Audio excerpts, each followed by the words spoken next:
The last time that the Michigan Wolverines and the Nebraska Cornhuskers met in Memorial Stadium in Lincoln, Nebraska was October 9th, 2021. A 32-29 matchup that once again was a late game loss and a one score loss, a devastating one for Scott Frost and company.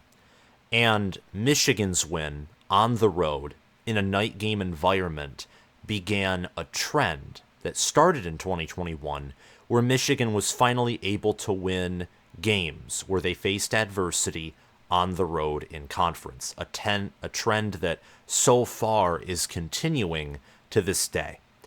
If Michigan ends up choking their 13-0 lead at halftime in full and doesn't recover from Nebraska's third quarter surge where they scored 22 points, perhaps a win for Nebraska on October 9th of 2021 could have been program defining.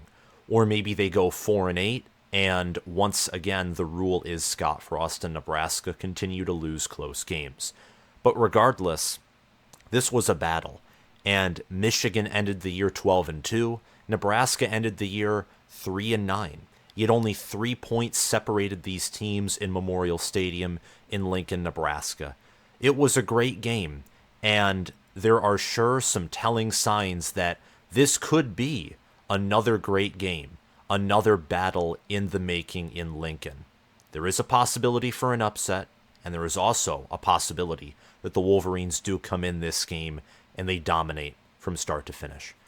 Welcome back, fellow football fanatics. It's your host, College Football with Sam, and before we resume this video, and before I give the rest of my analysis, please subscribe to the channel and click the notification bell so you can get notified when I post more college football content about the Michigan Wolverines, the Nebraska Cornhuskers, the Ohio State Buckeyes, Penn State Nittany Lions, and every other Big Ten team, along with some non-Big Ten teams. I do a lot of college football content, and I can mention a non-Big Ten game that I will be covering is USC versus Colorado. That video will be dropping tomorrow. And I do all kinds of college football content on the channel for those of you who are new here. I mainly focus on the Big Ten, and I'm also pretty engaged on my community section where I constantly post polls asking you, the viewer and subscriber, your input on who you think will win weekly games. So this is a very active community. We're trying to hit 20,000 subscribers. I would really appreciate it if you clicked that big red button, liked this video, and commented your predictions and your analysis on this football game down below.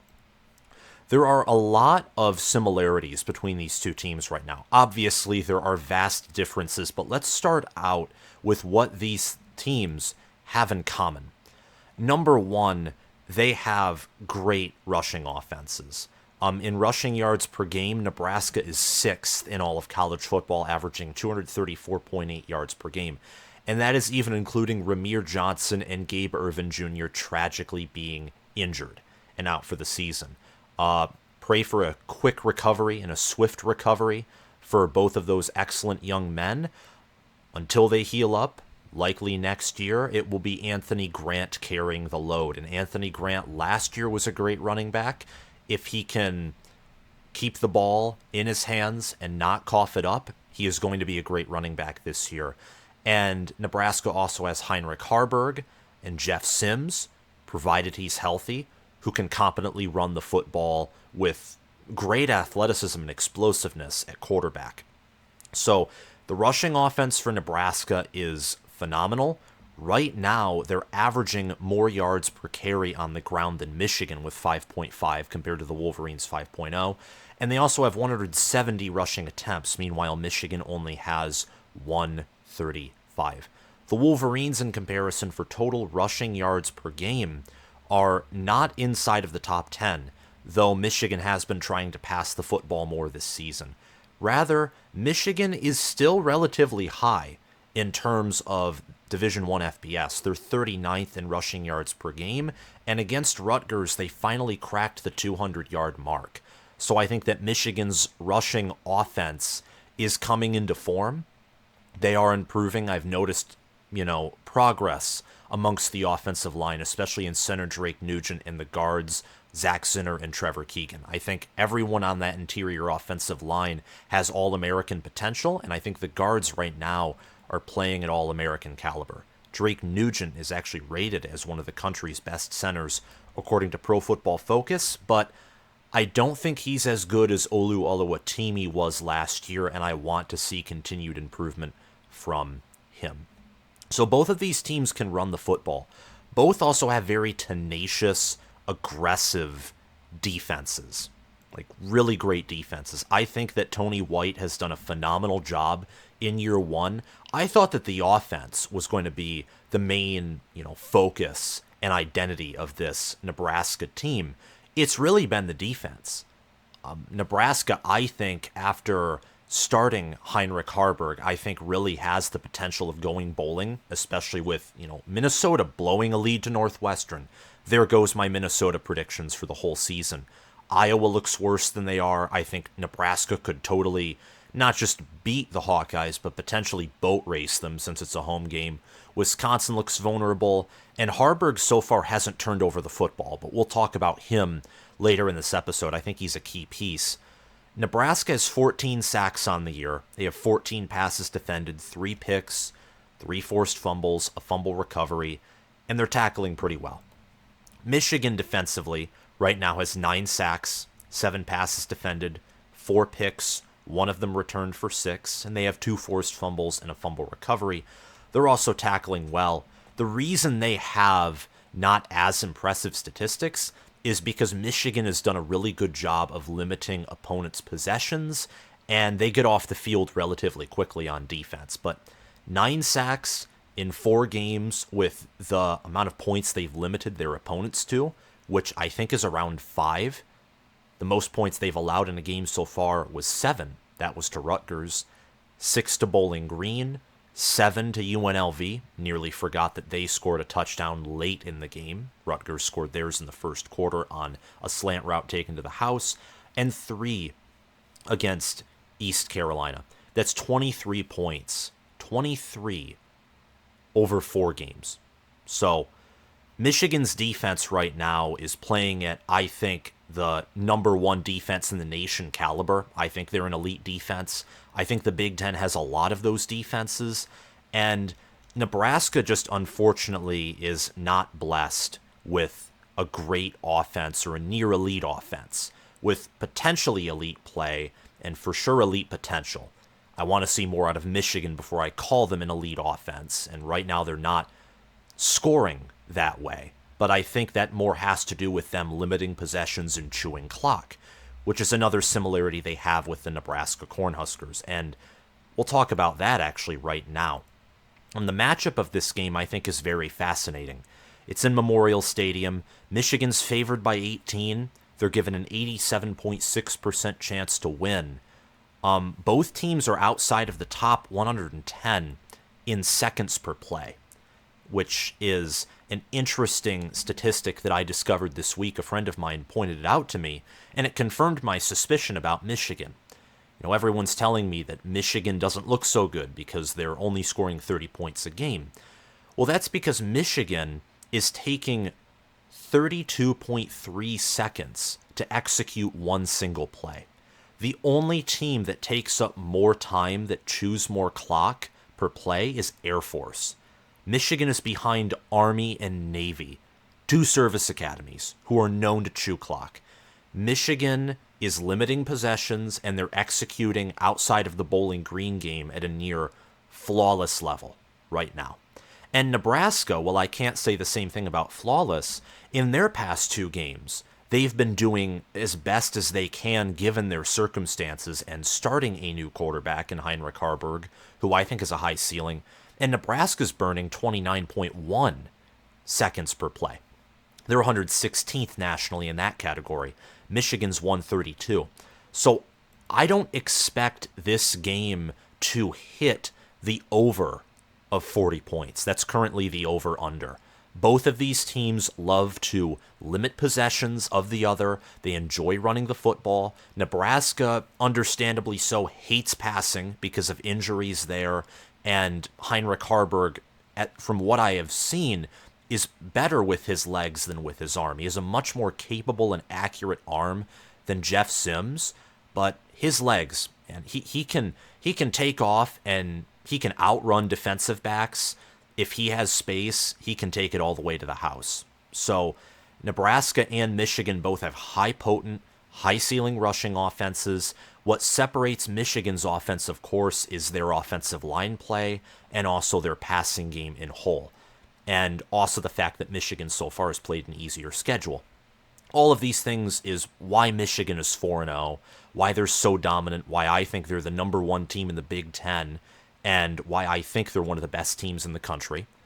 If you haven't already, hit the notification bell so you can get notified when I release my top 10 video tomorrow, and that will show where Michigan, Ohio State, Penn State, and where many other teams are in my top 10. Oregon and Washington are both in my top 6, so if you're a Pac-12 guy or you're interested in some of the Big Ten's newcomers next year, check that video out. But that's why Michigan's 4-0, Nebraska's 2-2. They started out with a tough road game against Minnesota with a lot to ask for, and the game against Colorado, that game proved to me that I think Jeff Sims needed to be pushed, and Nebraska needed to experiment with their quarterback room, and to their credit, they did. I think Heinrich Harbaugh is the guy. I think starting a quarterback like Jeff Sims against a defense like Michigan's is just going to result in a total disaster. If that happens, the over might be hit just on the virtue of Michigan getting a defensive touchdown or two, along with just burying Nebraska's defense, who would be exhausted if the offense doesn't move the football. And they may not move the football either way, regardless of which quarterback they start, because Michigan, I think, we all can admit, has a trench advantage, but Heinrich Harbaugh gives Nebraska the best chance to win in this game. He's a high-ceiling athlete. He hasn't turned over the football yet in terms of passing. He did give up a fumble, potentially a few fumbles. I watched the Colorado game, the Minnesota game in full. I watched highlights of the Louisiana Tech game and also watched John Johnston's reaction for Corn Nation, and I did listen to Corn Crazed's reaction as much as I could for both of those games, along with watching snippets of the Northern Illinois game. I think I'm pretty well informed on this Nebraska team, and it's my belief that Heinrich Harbaugh gives the Huskers their best shot to win this matchup. Memorial Stadium, as I mentioned at the beginning of this video, it's a very intimidating environment in the sense that it's loud, and the fans are going to stay there, and they won't give up. Nebraska fans are, I think, the most dedicated fans of college football. They're not nasty. They're kind. They're just passionate, emotional, intelligent, dedicated. They're a really good fan base. They're phenomenal. And they have incredible amounts of patience. And all this to say that if this was a night game, I think that Michigan has somewhat of a advantage that this isn't a night game. If this game was being played at 7:30 p.m. Eastern time and it started when the sun was setting, I think that Michigan might have a few more problems. Let's just say that. And that's not to say that Michigan isn't an elite team or they aren't on paper the better team. But in 2021, I remember Michigan on the road. They had some errors. That's when Cade McNamara had his first turnover. That's when he threw his first pick, was in that game on the road against Eric Chenander's best defensive unit. And Michigan controlled that game until about late third quarter, and then Nebraska just exploded out of nowhere. Adrian Martinez had one of his best performances in a single half of his entire career, where Nebraska tore Michigan's defense apart on wheel routes. Nebraska doesn't have the same receivers that they did in 2021, but I think Anthony Grant is a better running back than what Nebraska had at running back on the game in October 9th of that season. Anthony Grant is a guy who has power, he has shiftiness, he can have some breakaway speed, and this offensive line has made progress compared to previous lines. It is more physical. I think it's a better offensive line than any unit Scott Frost ever had. It will take time to improve, but I can see Nebraska's identity forming. Over the past two games, for example, Heinrich Harburg hasn't passed for, I think, more than 20 attempts. He only has 47 attempts in total on the entire season, and against Northern Illinois, he had 24. So he did have more than 20 in one game. He only had 17 against Louisiana Tech. Louisiana Tech is an atrocious defense. But on the other hand, he had 157 rushing yards. He had a long rush of 72, and he had another rush that was around 70 or 75 yards that got called back due to a penalty. But Nebraska clearly wants to run the football. Part of the reason they're not passing a whole lot is because of injuries, but Matt Rule and the way that him and Marcus Satterfield want to play offense is being physical, using fullbacks, using tight ends. Thomas Fidone has emerged over the past 2 games. I'm very curious to see how Nebraska's offense does against this Michigan defense. And on the other side, I'm curious to see more so, I think, how Michigan's offense does against this Nebraska defense. Nebraska is top 10 in the nation in stopping the run, and their secondary has good players. I mean, they have good safeties, good corners. Omar Brown, Deshaun Singleton has had a good year so far. Malcolm Hartzog, Isaac Gifford, Quentin Newsom. Nebraska, they have defensive backs, and they have linebackers as well. I think Rutgers, for now, has the better passing defense, but I do think the Huskers have a better running defense. And Michigan, their bread and butter, even if they're passing at an extremely high level this year, Michigan's bread and butter is still running that football and being able to pound the rock when required. And Corum's had a good year, but Edwards has yet to break out, yet to hit a big run. He's not even averaging 4 yards per carry. So I'm curious to see all the different matchups between these two teams. Position. Michigan has the advantage, I think, everywhere. On paper and through the eye test. Michigan's defensive backs, their defense as a whole, their defensive tackle unit with Chris Jenkins is just unreal. Even with Mason Graham being injured, and he probably won't play in this game, Kenneth Grant, one of the second stringers who's going to be starting for a few games, he is just amazing, built like a freak athlete. Michigan's offensive line, I think we can all agree, that might be the position of greatest disparity between these two teams. Could be offensive line, also potentially wide receiver. I would say tight end and special teams would be the closest. Michigan so far has had kind of a pedestrian special teams unit for their standards. Nebraska's special teams unit has been better than a typical Scott Frost one, and Tristan Alvano has made all of his extra points, and he did make a field goal, but he's also missed 2 field goals, and his longest that he hit on the season is from 27. Meanwhile, James Turner has hit a 50-yard field goal. He's hit 3 of them, missed 2, both in the 40 or more distance. He has missed an extra point. Overall, James Turner is a kicker that has a high ceiling and somewhat of a low floor. Michigan has not had to punt much this year, so I'm not going to bring up their punting statistics. I don't know how good Michigan's punters are. I'd say that right now, my team's punting unit looks okay, above average from what I've seen, but they haven't had to do much so far, and they haven't faced competent special teams units either. So we'll have to see. Maybe this game with Nebraska's defense, if they can slow down Michigan's offense and force a few punts, maybe we'll learn more about Michigan's special teams unit. Return game, from what I understand, on average and looking at, return yards, has been pretty similar. I'd give the slight edge to Michigan due to their special teams coach, Jay Harbaugh, along with so far having the more proven kicker, which I think is very important. And outside of that, and then tight end, Michigan has Colston Loveland and A.J. Barner. Meanwhile, Nebraska has Nate Borkacher and Thomas Fidone. Thomas Fidone has really come along and is so far having a good year. He has 7 receptions, 84 yards, and he leads the team in receiving touchdowns with 3. What a comeback for him. He just could not be healthy for years, and now he's coming along, and I think he's going to have a good season. He already has 3 receiving touchdowns, 7 receptions, almost 100 receiving yards. That's awesome for him that he was able to recover and bounce back, and I think his bounce back, along with this defense and this team not quitting so far this season, even though they have gotten beaten badly, I think there is a level of resilience with this Nebraska team that we have not seen in previous seasons. Now, can they finish?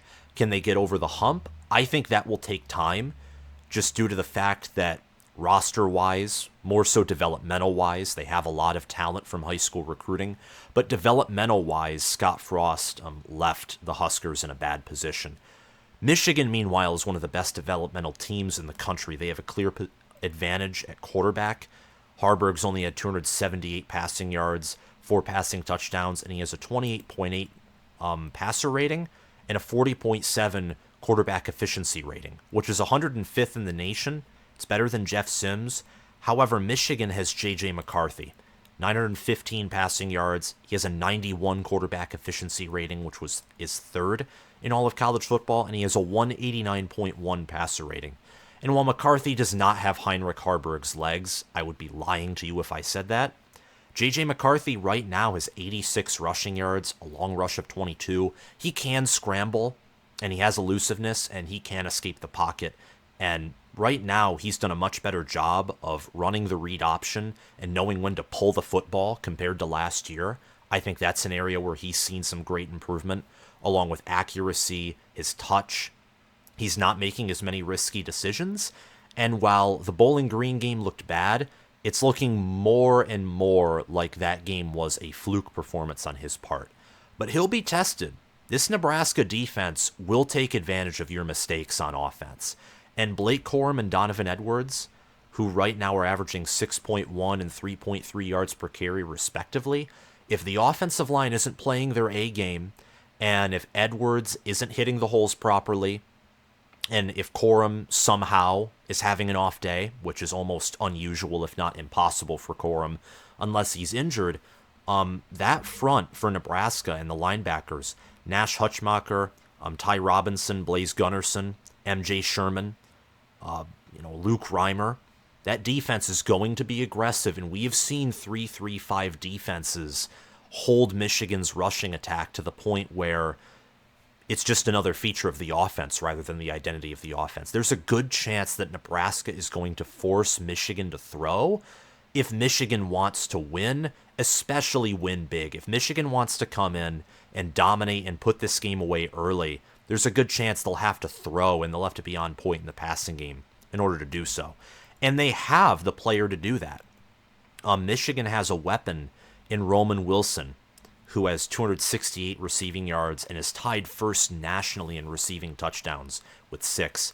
They also have Cornelius Johnson, Colston Loveland, and Donovan Edwards, the running back. All 4 of those players have 100 receiving yards or more on the year so far. Johnson has 1 receiving touchdown. Samaj Morgan, an emerging freshman who has 3 receptions for 61 yards, he has a receiving touchdown. So Michigan has a deeper wide receiver room than years past. I think Roman Wilson is, so far he looks like a potential alpha receiver for Michigan. Not a Marvin Harrison Jr., not Emeka Egbuka. To make an analogy to a Nebraska player, I don't even know if he is a Trey Palmer. I think that he has that type of ceiling, if not maybe a higher ceiling. But I want to see him play more games before I assign him as a near elite wide receiver. But right now, Michigan's offense is humming. Nebraska, they're very thin at wide receiver, but they're deep at tight end. And at running back, they're thin there as well. But Anthony Grant, he has 208 rushing yards, 2 rushing touchdowns. He's averaging 5.5 yards per carry. And Heinrich Haarberg's averaging 6.5 yards per carry. I think Nebraska is going to find ways to run the football. They may not, score a touchdown or score multiple touchdowns, but they're going to find ways to gain first downs. And I think Michigan, they've historically had problems stopping mobile quarterbacks. We saw this last year, actually, with Chubba Purdy when Nebraska traveled to Ann Arbor. There's a good chance that Nebraska could establish a good run game and a good tempo to control the game early. I think Michigan's defense likely will adapt with players like Mike Sainristil, Chris Jenkins, and a defense that is just, they're so good. They're third in yards allowed. They're first in points allowed. And right now, I mean, whether it's, Kenneth Grant or Cam Good or Chris Jenkins, the defensive tackles are not just stopping the run, they're also rushing the passer. And Sainer still has a sack, 11 total tackles. He had a touchdown against Rutgers on a pick, and he had a pick earlier in the season. Michigan has, national championship athletes on defense. So can Nebraska come out and surprise early? Can they get an early lead? Because at some point, Michigan's defense is going to adapt, and Nebraska's offense is one of the worst offenses in the nation. I'm not going to say in the Big Ten, because the Big Ten has several of those. Iowa's right now is actually projected to be worse than their offense was last year. Who would have thought that was ever possible? Oh, wait, they have Brian Ferentz. Nebraska's is not good. Northwestern's isn't. Illinois' is pretty pedestrian, honestly. They have a massive turnover problem with quarterback Luke Altmaier. And then, of course, you look at whether it's, Indiana or Rutgers in the past has started out 3-0, and they've looked good, and I've even fallen for it, and then they end up having a horrendous offense for the rest of the season. So that's not very uncommon for Big Ten teams to have bad offenses, but Michigan's offense is, I'd say, good or great at minimum, and they have a defense that will eventually find a way to control games. So if Nebraska wants to win here, the matchup, despite the very, I would say, favorable position advantage matchup in favor of the Wolverines, the way Nebraska somehow wins is they're able to just pass, I'd say, and complete 50% of their passes, especially to tight ends. Tight ends have caused problems for Michigan before. Iowa last year. I know that's a stretch. And they also need to run the football. And they need to score, I would say, early. I think that Michigan is the type of team that if their starters are struggling early, their starters are going to have a great second half. And we also saw that last year. And this year we saw it too against Rutgers for the first time. Rutgers scored their first and only touchdown on their first drive. And since then, Michigan answered 31 points and shut out Rutgers for the rest of the way. So Michigan has a big-time advantage. And the players who are going to decide this game, and a player for Nebraska who could potentially negate that advantage, I think is Heinrich Harbaugh. Heinrich Harbaugh, we've already talked about him a lot, but he hasn't turned over the football when passing yet. And that's very important when Nebraska's passing attack is already they're so limited. They have Billy Kemp, they have Alex Bullock, and Marcus Washington is not performing as well as I expected. And then behind those three, they have Malachi Coleman, Ty Hahn, Joshua Fleeks, and then at tight end, Thomas Fidone and Nate Borkacher are good threats. But overall, the passing attack is already as limited as it can be. And for Jeff Sims to come out and just throw the ball to defenders made Nebraska's offense that much more one-dimensional. That's why their run game against Colorado was so inconsistent, is Nebraska literally could not pass the football against Colorado. So Colorado could defend the run every down, or blitz, or send multiple guys forward. Or sometimes Nebraska's offensive line was so bad that Colorado wasn't intentionally even bringing pressure, or they weren't intentionally trying to stuff Nebraska, and they were able to do so, whether, getting a tackle for loss or getting a sack. So Heinrich Harbaugh not turning the football and throwing picks through the air, that's important so that Nebraska can keep a below average or average passing attack up for at least a part of the game so that their running offense can thrive and so that Anthony Grant can stay healthy. They can't afford another injury at running back. They can't. If Anthony Grant somehow goes down, and I highly doubt this will happen, if 3 running backs are out for the entire season, I mean, that is an anomaly. That's an outlier. It happened with Ohio State last year, but even then, 2 of their running backs weren't out for the whole season this early. Henderson had to be out after the Maryland game. He played, through 11 games. Mayan Williams was on and off, and Dallin Hayden and Chip Trainum, by my knowledge, were pretty much always healthy throughout the whole season. If Anthony Grant gets injured, then I don't know what to tell you about Nebraska's offense. I mean, I don't know how they'd score points after that outside of, putting Jeff Sims and Heinrich Harburg on the same field and having one of them function essentially as a running back.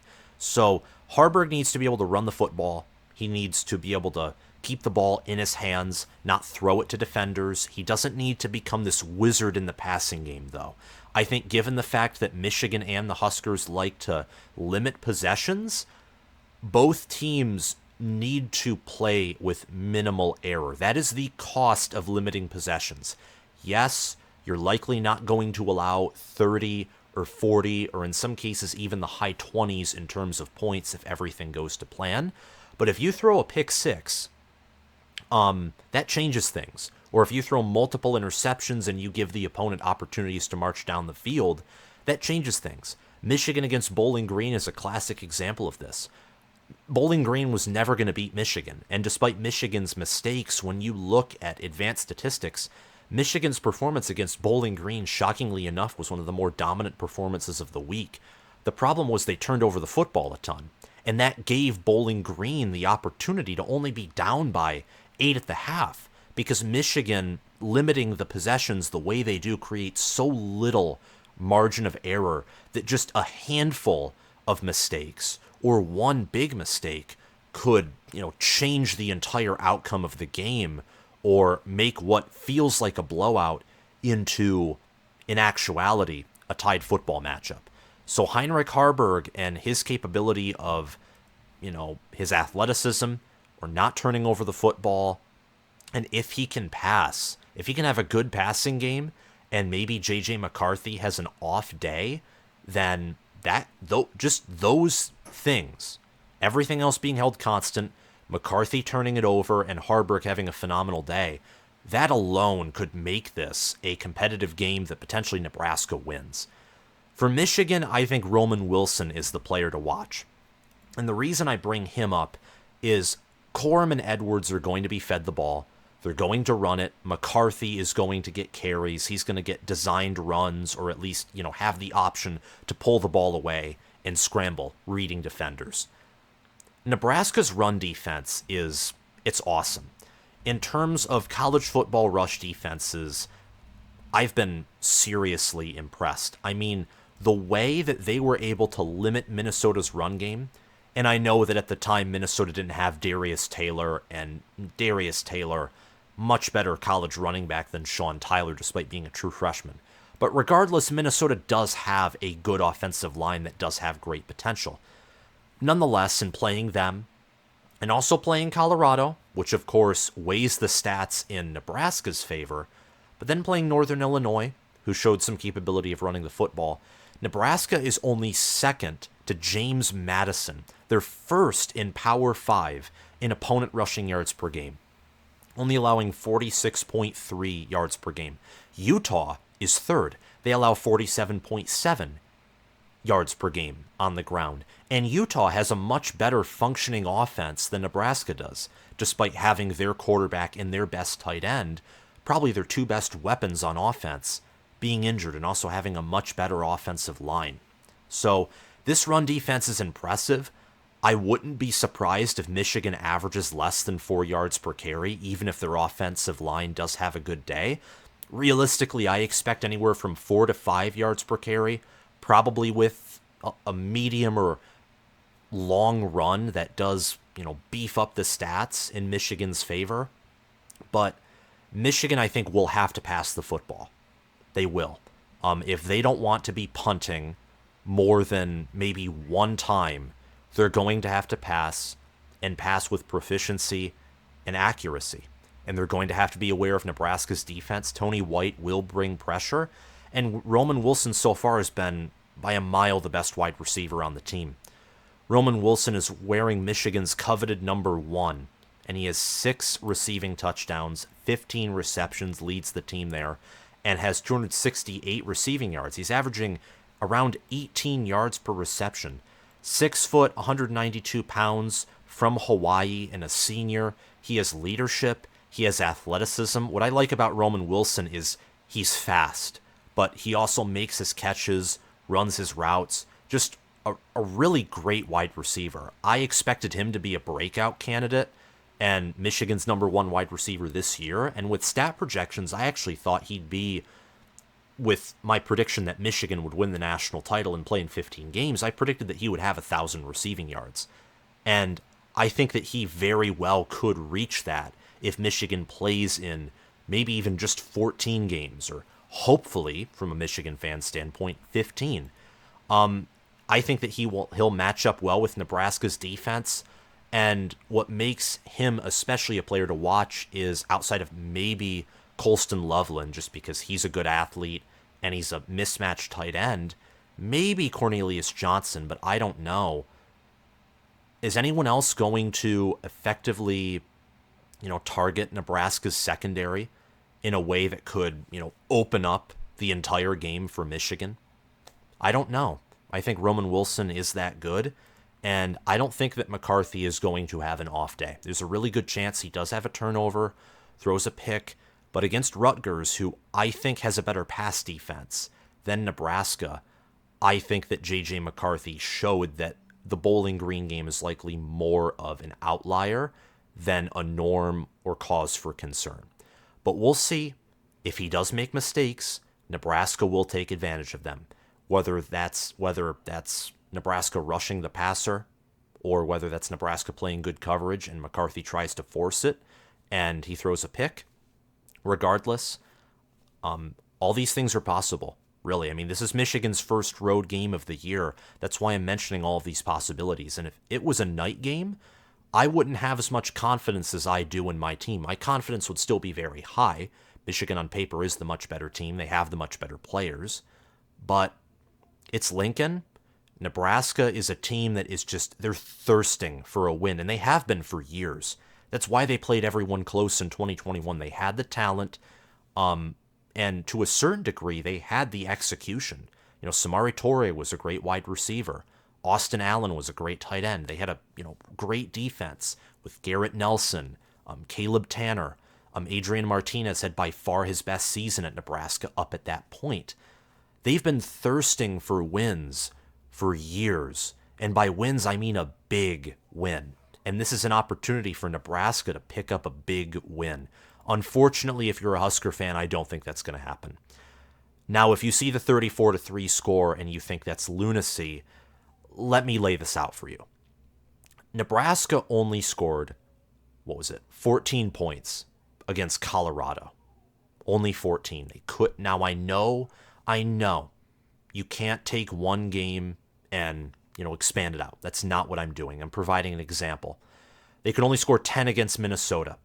Meanwhile, Minnesota gets burned by Drake May and North Carolina, who right now I would argue have a worse wide receiver core and worse overall offense than Michigan does.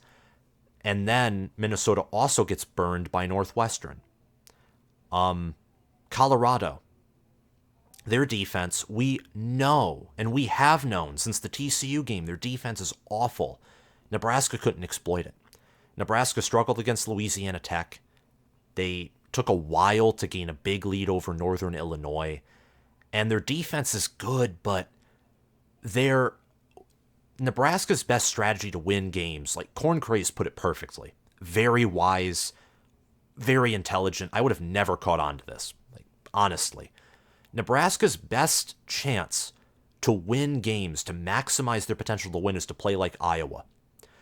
Well, the problem with a team like Iowa, and we've seen this now for 2 seasons, including this one, if you want to extend it to 2021, you can. They can't beat these teams like Ohio State or Michigan or Penn State from 2022 onward. 2021 Penn State was very overrated when they came into Iowa in Kinnick Stadium, and a quarterback injury is probably the only reason they lost that game. But we don't give, excuses or even try and rationalize that stuff here. Injuries happen. They've happened with Nebraska. They've happened with Michigan. Miles Hinton right now is dealing with an injury. You try and win, and you do your best to game plan regardless. But Nebraska's offense, I don't think is going to be able to move this Michigan defense. Maybe for a drive, maybe for two, maybe for three, but even then I feel like it's stretching it. In the preseason, I had Nebraska scoring 17, and I had Michigan scoring in the 40s or 50s. Both of these teams are abusing the clock rule to their greatest degree. The over-under's 40 points. I don't think it will hit the over. I would take the under there. I think Michigan will cover. They'll pass for 250, potentially more than 300 yards, just because how they'll lean on Nebraska's defense, and I don't think Nebraska's offense will produce much. They will rush for over 100, but I don't think they'll rush for 200 against Nebraska. I think that Michigan will probably average just over or around 4 yards per carry. I am going to go conservative with Michigan's rushing attack against this Nebraska defense. This Nebraska defense might be one of the best defenses in the Big Ten in terms of stopping the run, which is really surprising given the young talent up front and some of the stuff they've dealt with in the past at linebacker, whether that's poor play, especially in stopping the run, or injury. But I've been very impressed with this Nebraska defense. I don't think these 34 points will be scored in the first half. I think it will take all 4 quarters for Michigan to score this.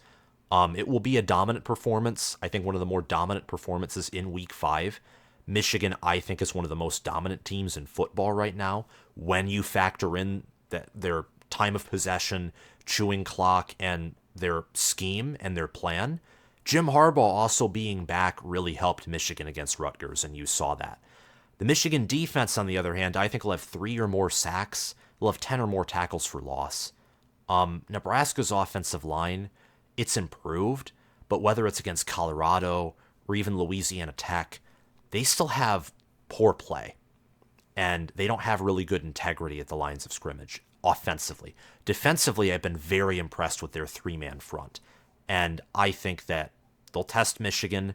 The scoring margin will be within 17 points, so whether that's 20-3 at the half, I think Nebraska scores their 3 points in the first half. Whether it's 20-3, whether it's 17-3, 14-3, dare I say it, it could be 10-3 at the half, with the way that both of these teams are limiting possessions and the fact that I think Michigan is a better second quarter and third quarter, and more importantly, third and fourth quarter team if their starters played in all 4 quarters. I think that Michigan will really pull away in at earliest the second quarter. At latest, it will be probably the late third quarter, early fourth quarter. I just don't think Nebraska's offense is good enough to keep this a game for longer than 3 quarters, or longer than potentially 2 or 2.5. The offense just isn't good. And it's really a disservice to the defense, honestly. This defense it's impressive. Like, it blew me away seeing how they read Ethan Kaliakmanis like a book in Week 1, how they got pressure on Shedeur Sanders, and how before Jeff Sims made his egregious turnovers, how they were able to stop Shedeur Sanders early, who in my mind is still one of the better quarterbacks in the nation. He just doesn't have a good supporting cast. Heinrich Haarberg, I think, will lead the Cornhuskers in rushing yards. Michigan did pretty well at stuffing Kyle Monangai, but they did struggle against Gavin Wimsatt. And they also struggled sometimes against Doug Brumfield and some of the more mobile quarterbacks they faced this season while containing the running back rush attack. So I think Haarberg will lead the Cornhuskers in rushing yards. Anthony Grant, will definitely see action from him.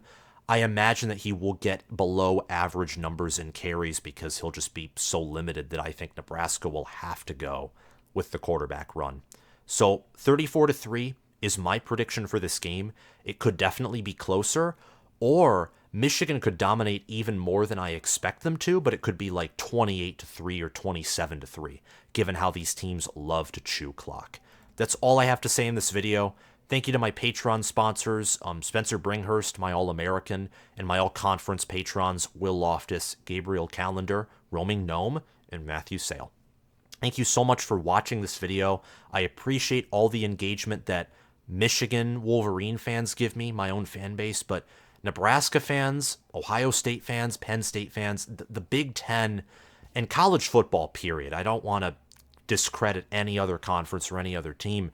The fan base and the community of college football is awesome. So consider joining ours. I'm a part of many college football communities, and it's an enjoyable experience.